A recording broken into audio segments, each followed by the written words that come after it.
It's time for Dart Talk. Brought to you by thedartzone.com. Stay in the zone. Thedartzone.com is an official Cosmo distributor and Windy City Fabricators, America's premier fabricators of orthotics and prosthetics, and Redwood Darts, America's newest tungsten darts. Stand straight and tall and hit them all. Redwood Darts. And now, here are your hosts, Mystery Mark, Eve P.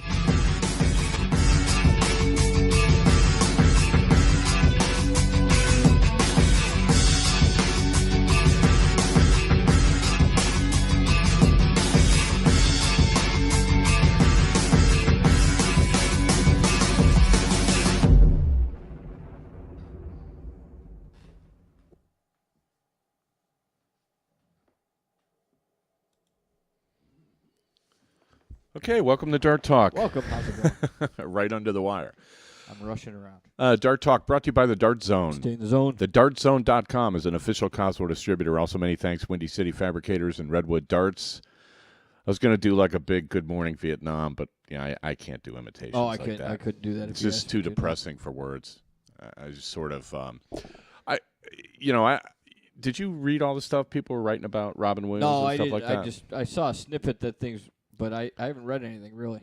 Well, I don't know. I mean, depression, mental illness, it's no laughing matter. No, it's awful. We're in this, like, it seems to me we're in a self-medicating culture. Mm-hmm. And people, I suspect there's a lot of people that don't get the help that they probably need. Probably not. And, our generation in particular, there was probably a stigma that maybe is or isn't there now. I wouldn't know. But if you know people that have issues, try to help them get some help, is about all I can say about that. It was really sad. I really liked him. Oh, he was fantastic. All these comedians, it was like a list of 20 comedians that died young. And after about 10 of them, I was just shaking my head. I'm like, man, this sad clown thing, people don't realize. Well, I mean, not even just comedians, actors. It just seems to be happening a lot more lately. I don't know. I guess maybe I didn't pay attention to it enough in when I was younger. Maybe it happened a lot then too. But it's Sam really Kinison, Freddie Prinze. I mean, there's a lot of them.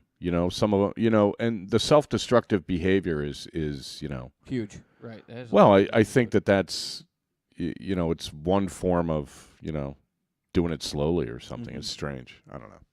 I'm no expert, but I don't know. It was kind of sad. I was gonna. I don't know. What do you say? Show. Let's not make the show a bummer. Speaking of bummers, here, let's disclaim any and all things. Yes, please. The views, opinions, rants, and rampages expressed on Dart Talk do not necessarily reflect individually or collectively those of our sponsors, co-sponsors, wannabe hosts, hearing-impaired critics, or those with a penchant for attitudinal dysfunction. We at Dart Talk strive to provide you, the listener, with an educational, entertaining, and fun-filled experience each and every week. If after the show you, the listener, find yourself feeling uneducated, unentertained, and or bored, we at Dart Talk consider that your own problem. And we wish you luck with that. It's National Middle Child Day was yesterday. Okay. So it kind of sucks when you're one of two. Well, I'm not in the middle. You know what? I have no Does sympathy. nothing for me. I have no sympathy for anyone who's like in an even-numbered family. I'm envious, actually. Having been the middle child my entire life. Even if it was 4? Yeah, I have no sympathy. Okay.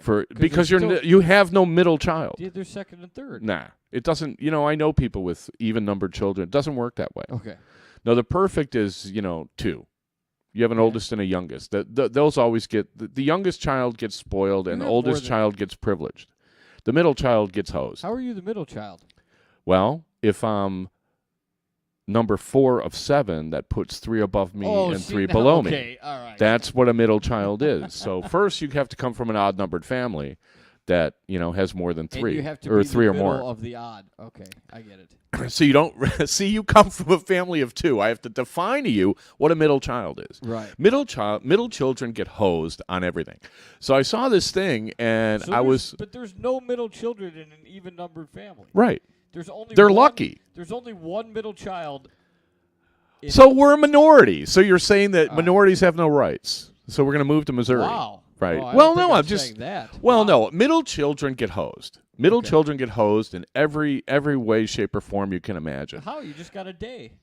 Yeah, and it was like, should it be on a Wednesday? Is Wednesday not the worst possible holiday to have Middle Child Day? Instead, they have it on a Tuesday. Is it- It should be an entire month. Is it?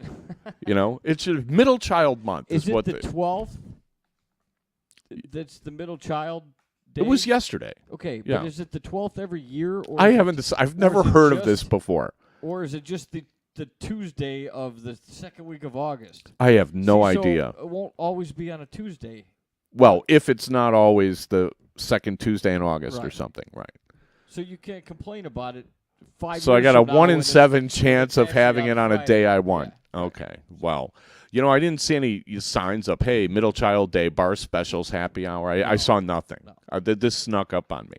But it got me to thinking about something that we've talked about before, which is like, somebody, and I don't know who would do it. I mean, maybe us, but we need to get a coordinated effort for like a national darting day. Where all the Okay. pros go out with like a standard in the middle of downtown and at noon Right. and give like demonstrations in like 15 cities all on the same day. It's National Darting Day. Give the sport some. We talked, didn't we? Mhm. I mean, we've That said would be everything hard to on this coordinate, show but in yeah. 3 years. I mean, I don't know. And people are still like, hey, you should cover this, cover that. I'm like, we covered that like 18 months ago. And they're like, which episode? And I'm like, oh, geez. I got to look back. Yeah. Seems like a lot of effort. So anyway, did you play any darts this week? Well, I was there. So what happened? Mark was in the Chicago semifinals of the I don't even Summer know what League. to call the division you're in. The Summer League Nickel Division. But nickel is basically that's the amateur division. Yeah. Because if you play tungsten and you go to a tournament, they make you play open. So Right. it's basically you're in the city amateur championship. Right. Okay. And I was more what than might have I was happened? more than an amateur. So I what? was Hey, you were awful. I playing was- good all season. I What was happened? Literally awful. It was, I had to take the day off of work to go do something for the next job I'm starting to take. And, Okay. So I was home. I ate lunch. So I went in front of my dartboard for about 45 minutes to an hour, and it just nothing was good then. And then I actually got to the bar early. Where'd you play? Oh, you went up in the Easy Street- burbs. Easy Okay. Street in Schaumburg. Okay. And I got there at about 7:30, and I started throwing, and nothing. I couldn't hit a thing. Literally, I swear to God, I couldn't hit anything. And I worked on a bunch of stuff. Nothing happened. I got to the match, and it's like I've never thrown a dart before in my life. And to me it was weird because I felt nervous before, like in tournaments and stuff. I didn't feel nervous, and I couldn't. I thought I threw a good dart. It was 5 inches too high. 5 inches. I swear to God, it was unbelievable. You've never seen me throw this poorly. It was, Okay. and the only thing I could come up with was when we went out to dinner for my mom's birthday. You guys came back to my place. And you touched my darts. You're kidding. I'm to That's the blame. only I thing I am could to come up blame with. for like I was throwing well. You touched my darts. that. That's Okay. the only thing I could come up with. Maybe there's another There explanation. probably is, I'm sure. You were you missing by 5 inches the whole time? No, but it was. But I could feel like when I was releasing it too soon, and it would go high, and then I would try and follow through, and then I would drop my elbow, and it would go way down. I mean, it was awful. It was as bad. I cannot describe to you how bad it was. It sounds pretty bad. It's actually frightening to go to the line and have no idea where your darts are going to go. And I won That's diddles. really scary. So you could hit the ball.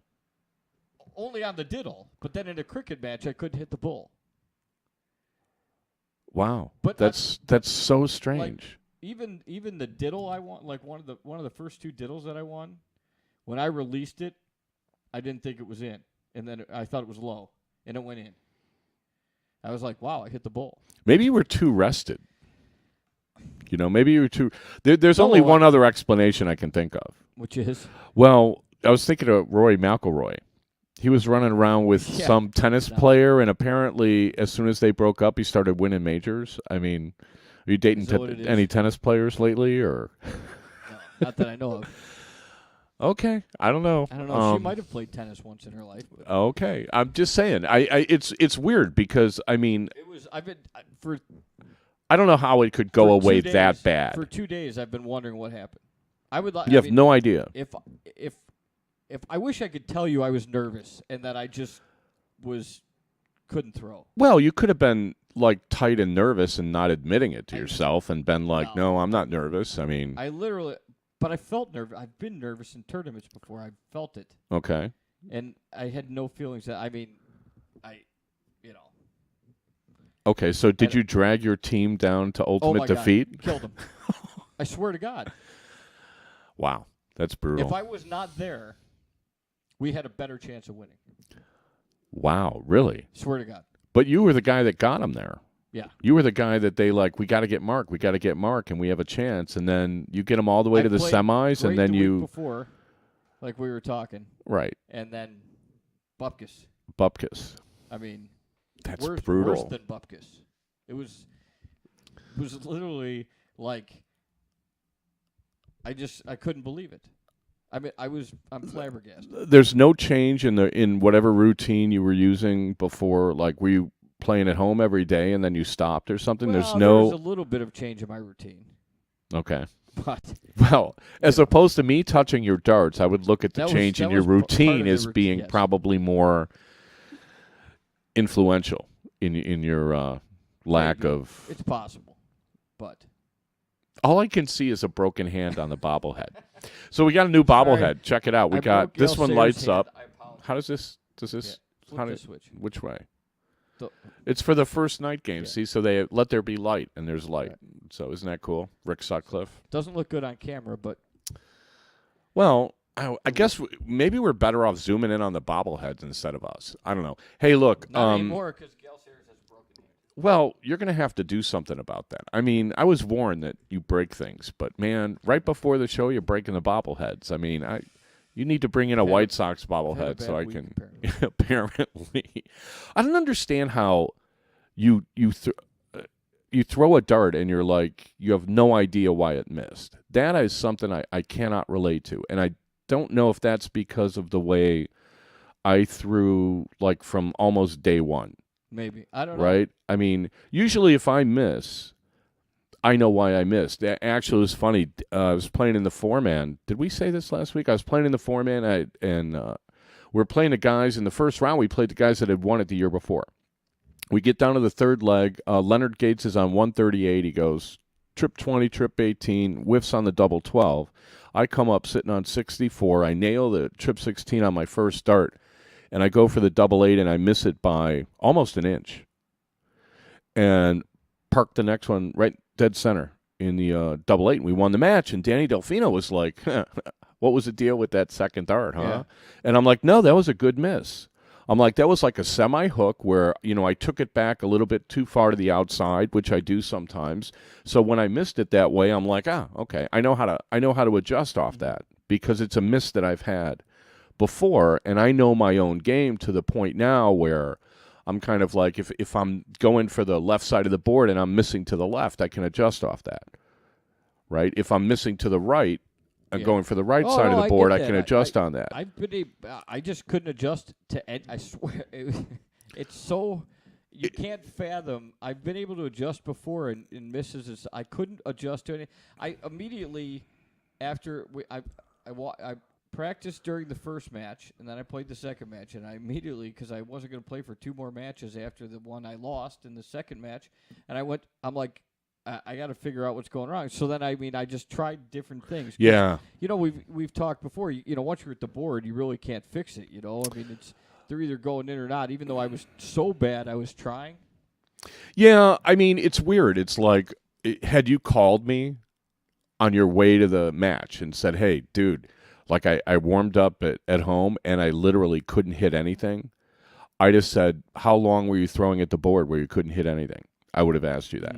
Because if you're playing you're playing like a Monday night match and you're playing at like 3 p.m. and you throw like 15 darts and none of them are remotely where they're supposed to go, I would stop immediately. Don't try to figure anything out. I mean, literally stop for 20 minutes, let your arm forget what it just did, and then try again. Right. Because you're not going to be able to like run through the gamut of, okay, I'm short arming it, gripping it too tight. I'm taking it to the inside. I'm taking it to the outside. You start thinking like that in between matches, you're dead. You're dead. Yeah. Because even if you start hitting something, you're going to go to the line and you're going to be thinking about all this stuff, and you can't think about that. I agree. You have to be able to just go throw and play like when you were playing against the guy in the cricket, and he started out with the ton 80, and you immediately narrowed your focus and weren't really thinking about anything but banging triples, and I'm going to see if I can hit more than you. That was good. Right. No, I so totally agree with you. I don't know. I don't know what else to say about that. I mean, it's just sort of. It was embarrassing. That's what I'll say. Well, I'm sure it happens to everyone. Really I mean, everyone's had bad days. Really embarrassing. It's a bad day to have a bad day. Oh, it was. It was not good. So, speaking of bad days, let's cheer everyone up, and we'll talk about a good day. We're going to take a break, and we are going to come back with the newly crowned ADO 501 champion. All right. And we'll get him on the line. You're listening to Dart Talk with Mystery Mark, Steve Poncelman, and we will be right back.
Dart Talk agrees to adhere to the Geneva Convention in treating fairly its prisoners in their war against lackluster darting administration and behaviour.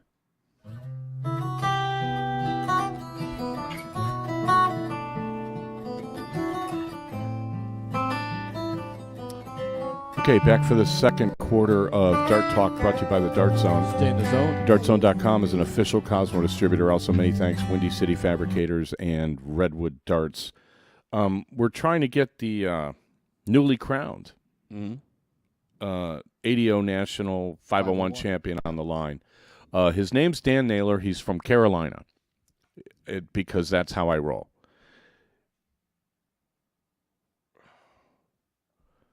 Okay, little issue Is it here. working? No. Well, We had him on earlier. What happened? What'd you do? Hang up on him? I don't know. I might have. Wouldn't be the first time I messed You something told him up. when you were going to. Well, this is complicated doing the phone like this workaround so we've this got. ADO So was championship was where? yeah, it was in Stamford, Connecticut, and the way it worked, their never-ending wisdom of the ADO. You know, they have this thing, and they've changed the format, but they have it's called the East-West Challenge, and they divide everybody up into like East and West, and then you play to see for. Nobody even brags about it because the sides are so rooked. And then, you know, Chicago's in the West, so I was all mad about that. I'm like, right, I remember that, yeah. See anybody around here with chaps? Cowboy, but well, I mean, in my neighborhood, but they're not for riding horses. Right. But then somebody texted me that they put Florida in the West because the numbers are imbalanced. And we were saying for a long time they should just go north and south, and it would work out pretty good. So I don't know, maybe they'll rethink that. So they play this East-West Challenge, and it used to be if you're on the winning team, the top 10 from the winning team and the top 6 from the losing team would play in the knockout. But then they changed it where everybody was in the knockout, which, you know, if you're on the losing team is better. So I think they had like 36 people, something like that. So it was kind of interesting. Our pick didn't win. Some of our picks played each other like in the round of 16, and help. So we were kind of hosed on that. Yeah. But ultimately, the man who emerged victorious was Dan Naylor of somewhere. We'll have to ask him. Let's see if we can get him on the line. Dan, are you with us? Dan, hello? Do we have Dan? Dan, are you there, Dan? Dan, are you there? Hello. Oh, I know why. Oh. Dan, I think we might be able to hear you now. Your mic's not on. Are you there? Yes, I'm here. Success. How you doing, Dan? Hi, pretty good. How are you doing? Good. Welcome to the show. I'm Steve. Mystery Mark's next to me. Want to say hi? Hi, Dan. Hello. Don't let him anywhere near your bobbleheads, Dan. Apparently, he's in some sort of a state. Yeah. Try to speak up as best you can. Tell us a little bit about yourself. I know you're from North Carolina. What part of North Carolina are you from? Rocky Point, near Wilmington, close to the beach. Close to the beach, okay. Southeast and north of Myrtle Beach. North of Myrtle Beach, southeastern North Carolina. Does that mean anything to you? Well, I've been to Myrtle Beach, so I got an idea.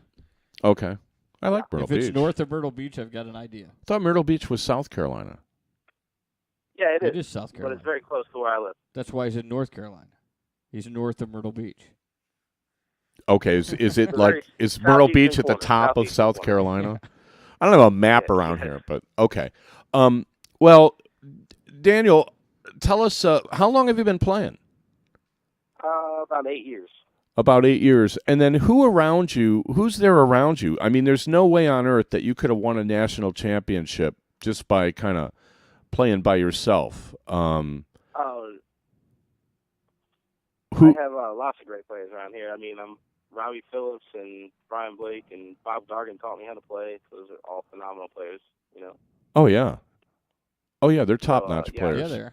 Yeah. Robbie won the national championship a couple years ago. Yeah.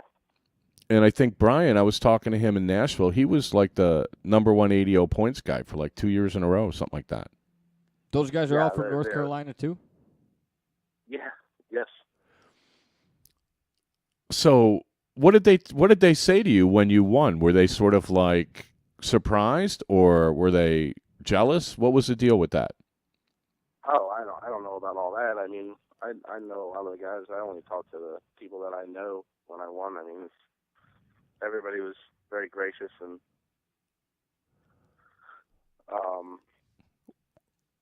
we're not going to be able to get him to say anything controversial. He's being very careful. How'd the tournament play out for you? Honestly, I'm normally one of those guys that can tell you every dart that is thrown in the leg, and I after the top 16, I can't even remember really a single leg. I was just thinking stay competitive, you know, and I got chances and I took them. So. Well, you wiped out Tom Sawyer 5-0 in the final, but you had tough matches before that. You played Elliott Milk in the semi. Do you remember anything about that? That was a great match. There was actually a lot of heavy scoring. I remember going to the decider, and his scoring fell off. I think I hit a couple 140s, and I got a first look at a double, and I hit it. What was the double? Oh, yeah. See, I don't know that. I think it might have been double. I think it might have been double eight. I think it might have been double eight. Okay, well, so a lot of heavy scoring. Was that the toughest match that you had in the entire event? Elliott was tough, and Levi was also really tough. Levi had just knocked me out of the pro shoot in Nashville 2 weeks before in a very similar match, but he took the chances when he got them, and this time I just happened to get him, and I took them. Okay, well, I mean, it wasn't by accident that you got the chances. How did you outscore him? I wouldn't say I outscored anybody all day, actually. I scored with them. Like I said, I was just trying to stay competitive. Everybody that I was playing is more seasoned and accomplished. I was just trying to get the chances, and when I got them, take advantage of them. Just worked out that I did so. Okay, because they don't keep stats or anything like that. From what you're telling me, it sounds like you were pretty sharp on your finishing. Yeah, my finishing was definitely good all day. I hit a lot of 180s, but it seemed like everybody I was playing was throwing more 100s and 140s than me, and then I would hit a shot, get a chance, or they would miss, and I would get a chance, and seemed like every time I got a shot at a finish, I would take it. Well, that's interesting. How many of these have you played in before? This is the second time I played it in the East-West thing in Stamford. Okay, I find that personally a bit annoying. No, it was funny. I was texting somebody, and we were trying to follow how it was going, and we had actually what did we do? We picked 4 guys. We did, yes. And we picked Elliott, we picked Soldier Gates, we picked Robbie, and maybe Brian Blake. Maybe was it Brian that we picked? And then it turned out 2 of them played each other, and I keep seeing your name coming up, and I'm like, well, if Elliott gets by Dan, then it should be an interesting final. And then I look, and you're in the final, and I'm like, really? I wonder if he'll beat Sawyer. And then it was like the final was 5-0. Yeah. What do you say about that? I think Tom really wanted to win a whole lot more than me. Like, I was just kind of playing with house money at the time, honestly. That's interesting. Yeah. And he missed doubles that could have made the match even, or even him on top. And like I said earlier, I took advantage of every double that I got a shot at and hit it. So kind of, there's more pressure on the favorite than there is the underdog because the underdog's more relaxed, and I've got nothing to lose. I think so.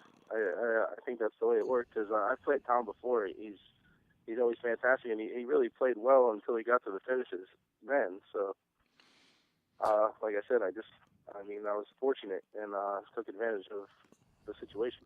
Well, I don't want to get you in trouble with anybody, but do you think there was some choking going on? Because and I don't mean this in a derogatory way, but when you really want to win something bad, that's when, and you start putting all that pressure on yourself. Mm-hmm. And I know Tom probably really wanted to win the ADO championship. He lost the cricket final, I think, last year.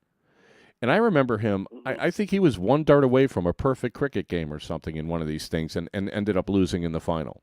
So I think he might have been thinking like it was his turn. And then, doubles are funny.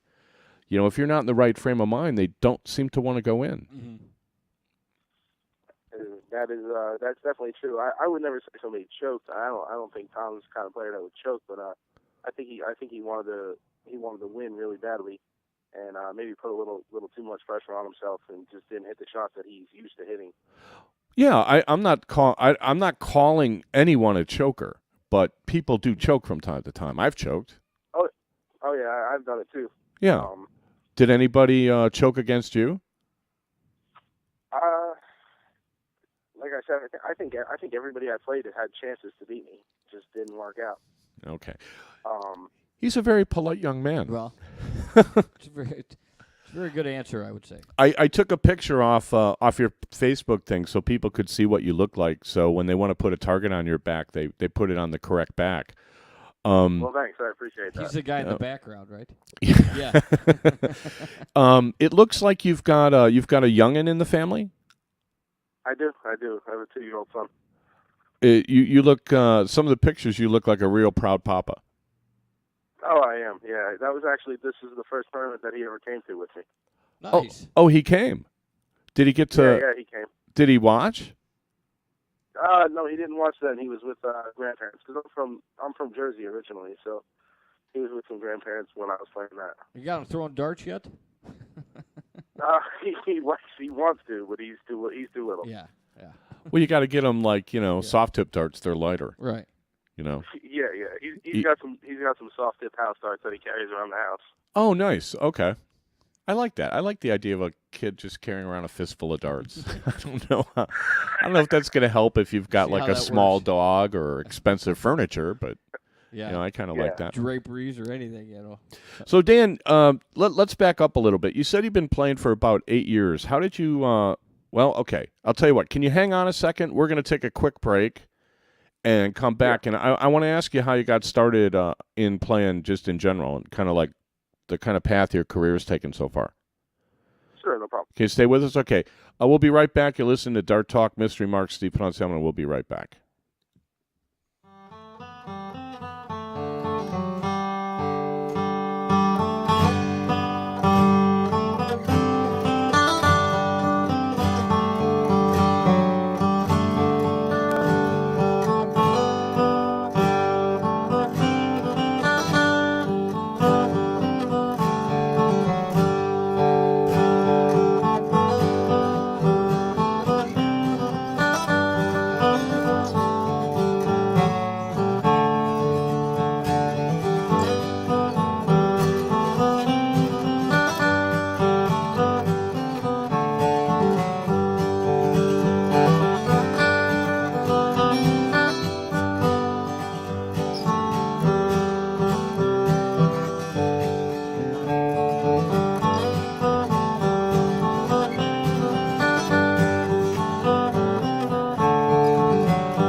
and that Dart Talk cannot be brought to justice in any court or by any government, including and not restricted to the grand spaghetti monster of the Triple 20. Okay, back for the second half of Dart Talk, brought to you by the Dart Zone. The DartZone.com is an official Cosmo distributor. Also, many thanks, Windy City Fabricators and Redwood Darts. Boy, you're having issues today. Well, the music never. You're doing the audio now, and all of a sudden the music's playing while we're talking, and that never happens. I haven't done the audio in a long time. I kind of. This is like very complicated. We still have Dan Naylor of. Did he say Wilmington? North of or south of Wilmington. Okay, southeast North Carolina. Right. Dan Naylor is hopefully still with us. Are you there, Dan? Yeah, I'm here. Okay. We left off. I'm curious. Number one, how you ended up in Carolina, coming from Jersey, and two, how you got started in darts. Yeah, I moved down here with my high school girlfriend actually, and actually long after all that was ended, I used to play pool, and one of the bars I hung out with had signs on the wall, play luck of the draw, and I was sick of putting quarters in the pool table, so I decided to try it out. How'd you do? I started winning luck of the draws fairly soon after I started playing, and then I met Bob Gargan, who's one of the people who really taught me how to play, and started going to tournaments, occasionally close ones. I don't think I started going to tournaments that were actually far away from here until 2009, somewhere around 2009.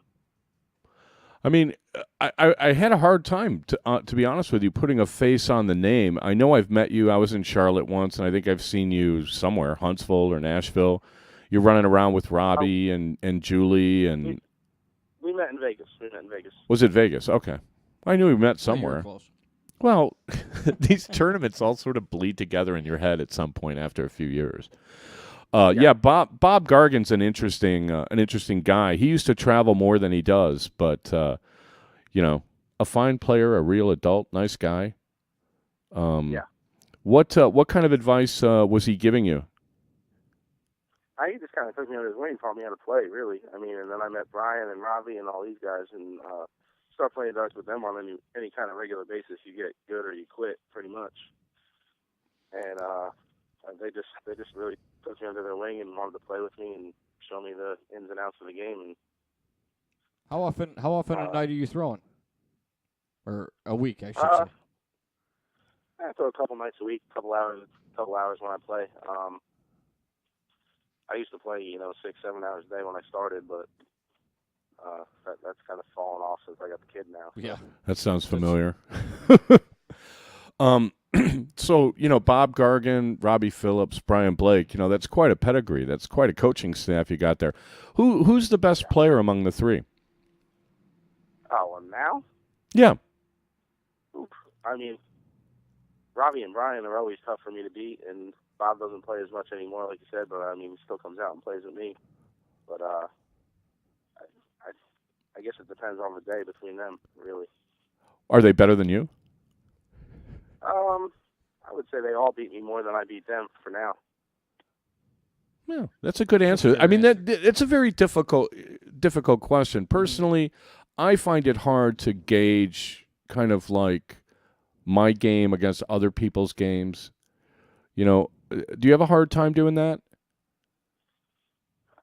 I mean, I don't actually think about it, honestly. I just go up and try to win, and if I don't, I don't. If I do, I do. Well, earlier in the show, Mark was talking about how miserable he played in the league semifinals the other night. You got any advice for him? He said that he literally couldn't hit anything at all, and everything he tried failed miserably. I don't know. That happens to me too. I just keep at it. Yeah. Well, because I don't want quitting to be an option. I'm just saying, but man, it felt that bad. Yeah. Well, yeah. I wouldn't quit. That would never be. I never quit. I just keep going. Well, give us an example. Let's say you're warming up for an event and you're having a hard time hitting, I don't know, triple 20. What's the first thing that you would do? I would probably just switch. Like when I first start warming up, I like to just shoot the bullseye. From with my first 20 darts or so, 21 darts. Just shoot the bullseye, get the feel, and then just go from there. And if the game starts and I'm not hitting the 20, obviously I'm going to switch. But we got a little distraction. We had a little distraction in the studio. What did he just say? He said he would switch. He'd switch to another number and try to dial in. Did he say bullseyes?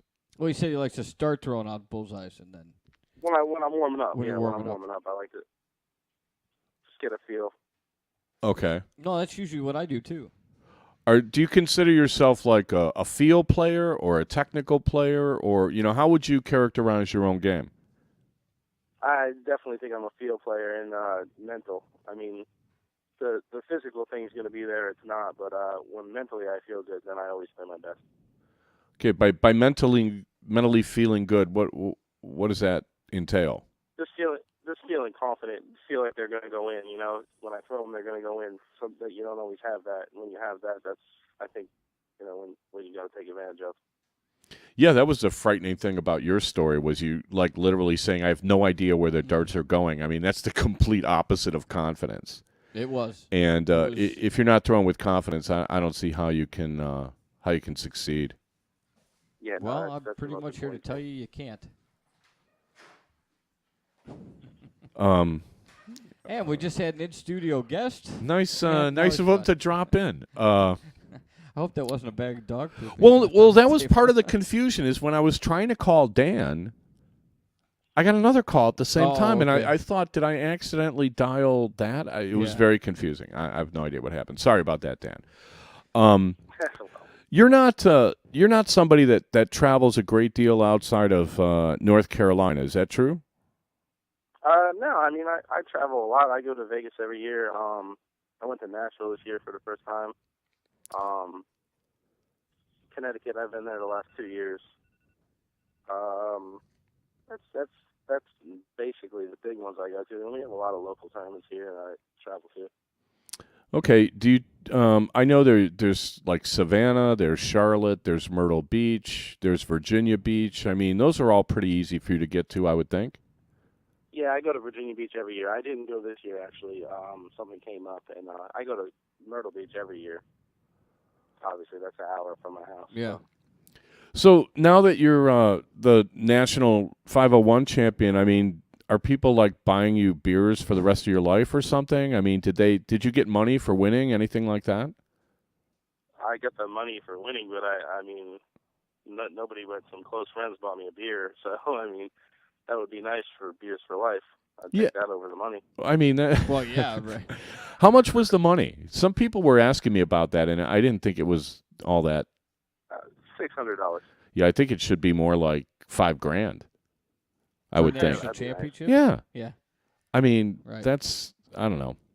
It's one of the, and you know, we were talking about, you know, he was talking about how Sawyer really wanted to win, and I think that's something that I think everybody can relate to, is like when you're playing a little bit for pride, where, you know, I think Tom would take a lot of pride in being like the ADO champion.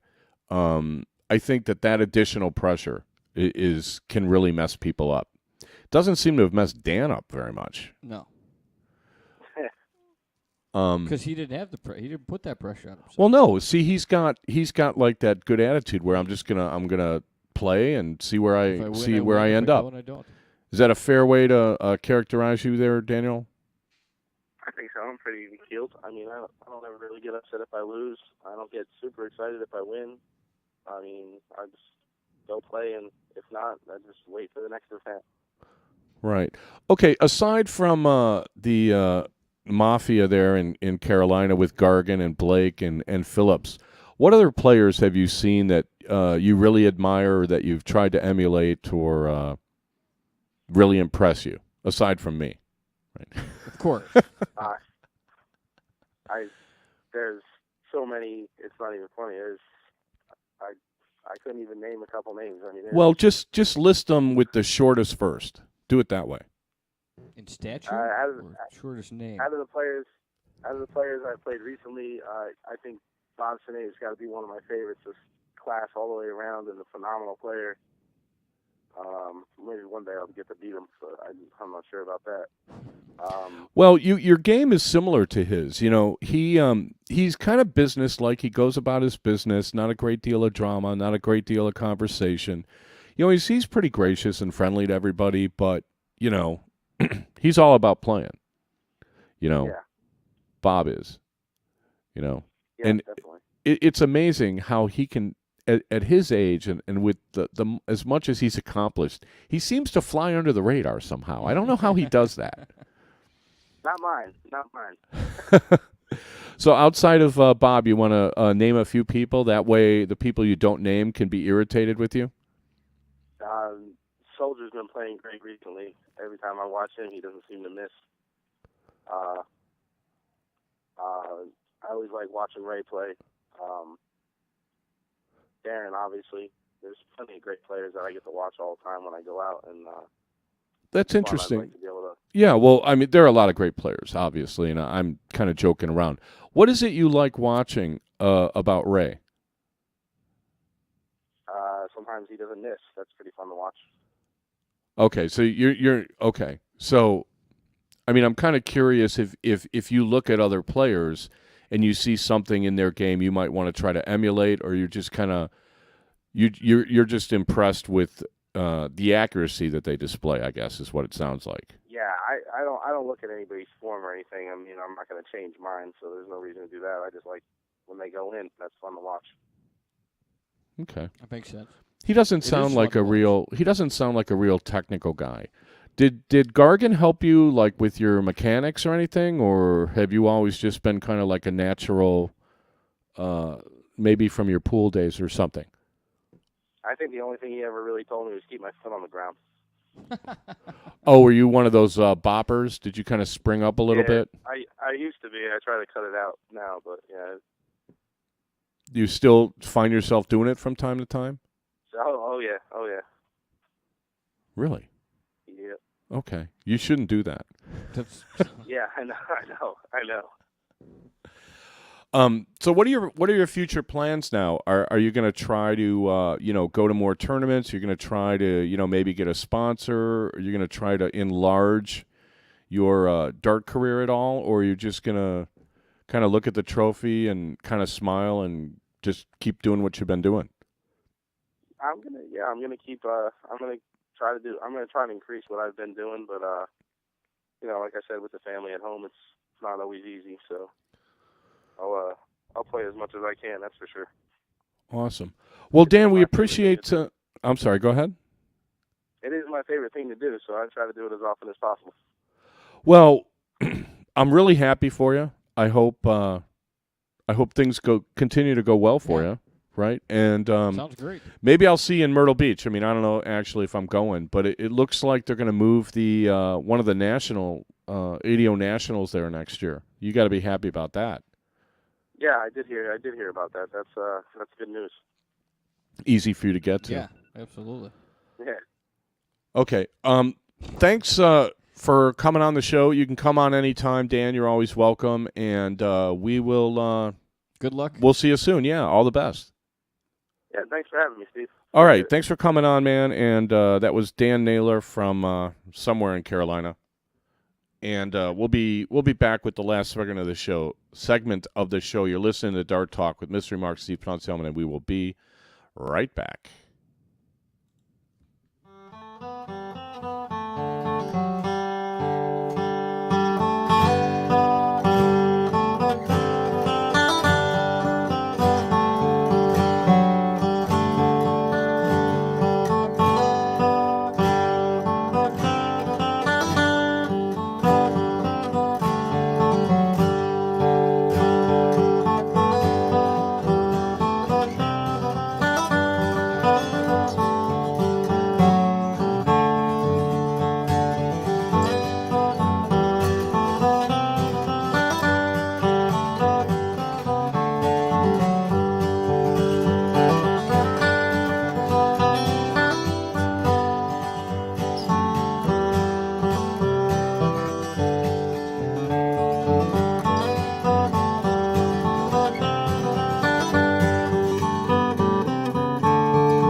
Misrepresented, misinterpreted, or made to claim that the universe is against you, your family, your city, or the darting community at large.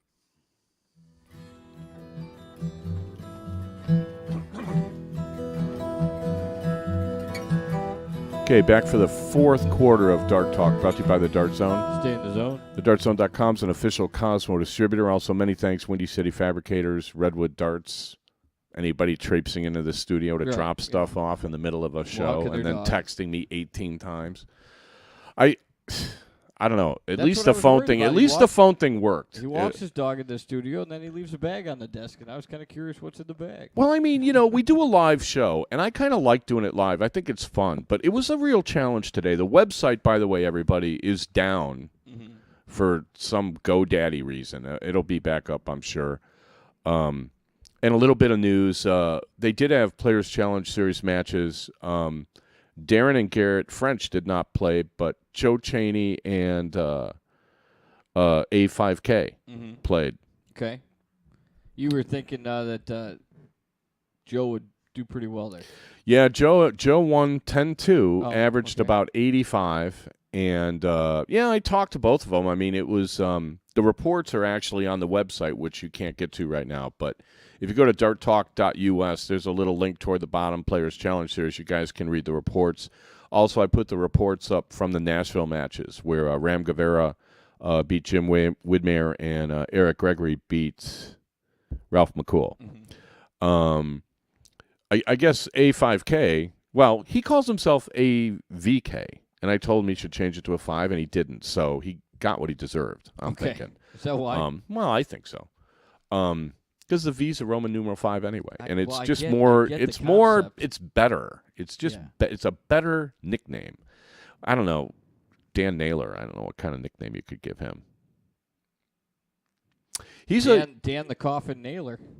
Yeah, I thought something about nails. We should have asked him that. Yeah. What'd you think of him? I liked him. Yeah. He seems down to earth and very, he seems like he's confident in his dart game, but he's not confident talking about his dart game. Well, Does that make sense? yeah. And and he, it's obviously, he's not a self-promoter. Right. He's not, bragging on Facebook about the last, 9 county through or anything Right. like that. I don't see him doing anything like that. But he's a serious dart player, and he puts as much time and effort into it as he can. And I think it's great to see a guy like that rewarded. I mean, I'm pretty sure it was a rough loss for Elliott and for Sawyer. And, if you look at the list of ADO champions, I mean, it's quite an all-star team they got. I mean, it's not an easy thing to win. And I don't know. I think it's great that somebody who's has the right approach to the game gets rewarded. You know what I mean? I mean, it was sort of, I was surprised that he won, to be honest with you, and I was shocked that he won 5-0. Well, yeah. And because I'm I don't know sure if you would ever predict that. Well, especially because, it was a tough field, and you look at the guys Sawyer was knocking off and the guys Elliott Milk was knocking off, and it's like, wow, I mean, a lot of tough matches. The format's not real long. I mean, they're playing, the finals only a race to 5. Right. I mean, it's, they should change that around. I mean, I don't see why it should be a race to 5, but. I'm sure they have their reasons. Yeah, but are they good reasons? No, I mean, that's of course, you hope they have reasons as opposed to, well, we've always done it this way. So, Which I guess is still a reason. Well, I don't know. There's one thing we have to talk about, and I don't know how much time we have. You got a good 8 minutes. Anybody ever tell you that you threw like a girl? No. I'm trying to remember. I don't want to pick on anybody. I believe Steve Brown told me that I threw like a girl. Really? Because a dart or like a baseball? Well, apparently what happens to me at tournaments is, on Friday I throw pretty strong, and then by Sunday, I'm kind of lobbing them in there. And I don't know if that's just arm fatigue or what the deal is, but it's not an advisable approach to playing. But throwing like a girl is sort of like, there's a new campaign. Have you seen this thing? I have not. Okay. I hear about this more than some people might, but there's a new campaign by Always, which I think is a female product. It is. I'm not sure. Okay. Hey, our live studio audience, we actually got a chuckle out of that. We did. No. But they had all these people. They had young girls, like 10-year-olds, and then they had girls that were like adolescents, and then they had kind of 20-somethings, right? And they would put them in front of a camera, in front of a green screen, and say, "Okay, throw like a girl." So, or run like a girl or something. So the little 10-year-olds would just sort of like just run normal and just throw the way they throw, right? But the adolescent girls would do this kind of mimicky, like, hair flipping, hand shaking. Oh, this is how I'm supposed to run and all this stuff. And then, the older women would just, kind of be normal about it. And it was a weird psychological thing. And I got into this huge argument because when you say someone throws like a girl, I mean, what does that really mean? Right? Well, it's derogatory. It isn't meant to be derogatory toward women or females or girls. No, it's meant to be derogatory towards you. Yes. And that's the thing that I never really could convey is it's like no one really tells a girl that they throw like a girl. No. They tell a guy you're throwing like a girl to give you a picture that you're off balance and you're doing it, wrong. Right? Okay, and there are but see, plenty the of way- girls that don't throw like girls. Exactly. Which is it's a phrase that probably needs to disappear along with a lot of phrases that have disappeared. But I wanted to run this by you because they went on and on and on. There's like a 5 or 10 minute YouTube campaign that they've started with this now, where I'm looking at it and I'm like, this sort of is almost the crux of what these women have been talking about, the dart women, about how they don't get respect and they don't get this and they don't get that. And, there's plenty of guys that say things about women's darts that aren't all that complimentary. Right. Right? And it really comes down to this throwing like a girl. Like we're raised that somehow there's a way to do this and girls don't do it right. Like innately. Not all of them.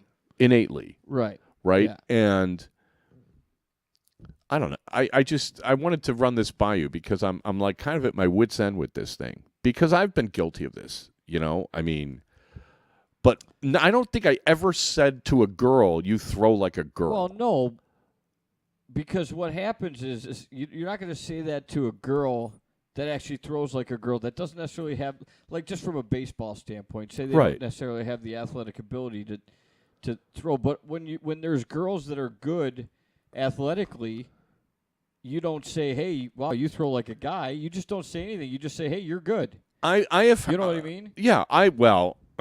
I've heard guys tell me that a certain female player throws like a guy, and they meant it derogatorily. Oh, really? Which I was sort of astounded by. I wouldn't see. And that. I was sort of like, there are some women that I've seen play that have just a lovely feminine stroke, but they don't throw like girls. But there's a certain style that I've seen a couple of them throw, and I think they're great. But I don't think there's anything wrong with that. No, I'm just saying that this whole throwing like a girl thing. I mean, do people really? Are we doing that still?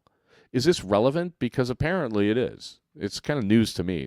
I'm kind of last on the list to know, apparently. But yeah, well, I think that unfortunately, I think with men that happens in almost every sport. It happens in golf, baseball, hit it with your purse. Okay, Sally, yeah. whatever. Well, does your husband play when you leave a putt short? Right, Yeah. Stuff. So Okay. So we still have this. There's it's like still a around, total, for and this is what, gender bias? This is us just assuming that women are inferior in sports in general. What is this? What are we talking about here? I don't know if it's that deep. I think it's just I think it's just a funny put down that people say to other people, whereas I don't think that, if you leave a putt short and I would say, way to go, Alice, which my mom takes Your offense mom's to. name is Alice. I know. Right. She takes offense to that. She's like, well, why do you have to use the name Alice? It was at the top of the list Right. when they were coming up with cliches. I mean, I don't say that because I think women are inferior. I just say that because that's the cliche we grew up with. I mean, and I don't feel like coming up with a new one, I guess. Well, I don't know what it's kind of weird. I mean, generally speaking, I mean, it's if you look at it, women are not as strong as men just physically. So when you say way to hit, you left it short, so you didn't hit it hard. So it's like, well, way to hit it, Alice. So that's just meaning that you're just hit it a little weaker. I mean, how many women are going to beat men in an arm wrestling contest? Or Well, I'm sure there's plenty that are going to take you on right now. I'm sure. I Well, I'm mean, sure now there's that you plenty said that that, can beat but me. well, yeah. I mean, I don't know. I mean, whenever I get in these like male-female discussions with my significant other, I always bring up chess, and I always say, how come there is no women's champion? Like the women chess players are never as good as the men. Okay, I would. And I get like a lot of angry like looks at that. And apparently what it is the women grow up playing the women, so they don't play the good guys, and that hampers their development, which makes sense to me. Right? That happens in chess too? Yeah. Really? Yeah. Oh yeah. The women can't play with the guys. Oh. No way. It's never they never have. I mean, I played the national woman champion and almost beat her, and I was just some dude playing speed chess in a restaurant. So it's I don't know what to equate that to. I don't think it's anything to do physically. But you're saying it has to do something with well, no, mentally. because when you bring it down to darts, darts anybody can play. Right, the guy they have the IDF World Cup in Shanghai this weekend. Good luck, by the way, all the guys going out there. And that was the one they had the picture of the guy playing. He had like the prosthetic. He had like one leg and stuff, and he was playing. I mean, I think that's great. I don't see why women can't compete with men, and I'm starting to wonder if segregating the women is maybe a problem. In darts? Yeah, in darts. Like, if it's true that the reason women chess players are inferior to men chess players is because the women just play women. Mm-hmm. Well, the way you solve that is you put the women in with the guys. Right. So maybe that's what we need to start looking at when it comes to darts. And a lot of the women that play now probably wouldn't be for it. A lot of the women who play now are comfortable playing people because they feel like the other women are at their level until they get to a freak. Like, Marlies Keele or Paula Murphy or Sandy Hudson or any of the real top women who just play at such a higher level, right? And then, I don't know, I've heard snide remarks made by pretty much anybody who loses a dart match, but what I'm saying is, to throw a dart 8 feet or to throw a dart 7 feet 9 inches, I know women that throw harder than I do, mm-hmm. right? So, I mean, if there's no real physical difference or enough of a difference where it should matter, why are we not playing each other? Yeah, I don't really. It's I don't know. I wanted to spring that on you and see what you thought. That's different. Yeah, I mean, I can't really answer that other than the women. Well, other than I think like what you just said, I think there's only going to be like 2% of the women that actually want to do that. You know what I mean? And then what happens is if so they're not going to play. They're just going to quit. Right. If I can't play, if I only get to play women, then I don't want to play. You have to start from scratch then, and all of a sudden you're going to have to wait a whole generation to get all these younger girls that are playing in the youth and playing the guys, and then continue to play the guys, and it's going to take that many more years to get all these people. We're going to have to get. We've had all these women on the show, and I don't think we've ever asked them that.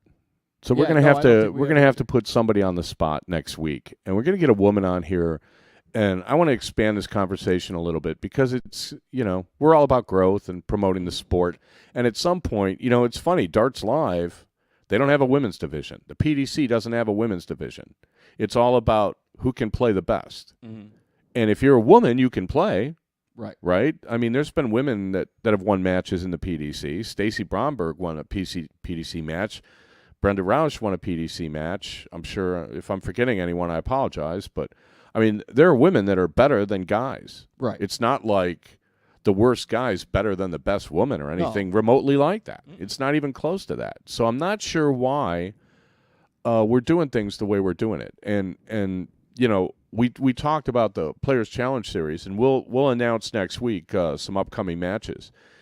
Yeah, I mean, the team we lost to in the playoffs had a woman on their team, and she was really good. Yeah, I mean, it's just sort of like just as good as anybody else. We said that we were going to add women and Canadians to the Players Challenge Series, and I'm seriously leaning to just having the women in with the guys. Mm-hmm. And I'm going to have to talk to a few people about that. Yeah. But that seems to me to be option. Well, I mean, as the trendsetters that we are, I mean, we can afford to look at this and we can afford to, like, talk about it and think about it and come up with a rational decision. We don't have to go by 30 years of tradition. Of course, right. Right? Because the women playing the women, let's face it, the women playing the women is in a sense a handicap division. Right? It's like the bull shooter or the NDA or something having all these different divisions. I think the NDA, their divisions, the women play the guys. It's just like what is your like points per round or something, and that's the division you play in, and you take your chances, right? So I think soft tip does this. Steel, I'm not sure, because if you look at the growth of the women's game going down, that maybe that's part of it. I don't know. Maybe. We have to get some woman on here to talk about it, because I don't know. What do I know? We need the info. Okay. Anyway, thanks everybody for listening. Sorry if you couldn't get to the website. They should have it fixed, by tomorrow or something like that. darttalk.us. You can get all the archives from the show. You can get PCS news. Don't forget to patronize our sponsor. See, that didn't sound right. No, that didn't sound right. Don't forget to patronize. Our sponsor. Yeah. If you need flights, shafts, barrels, anything, DartZone.com, you're the best. TheDartZone.com is an official Cosmo distributor and ships his orders as soon as he gets them. And I believe if you order like a certain amount, it's free shipping. So you guys should definitely shop there.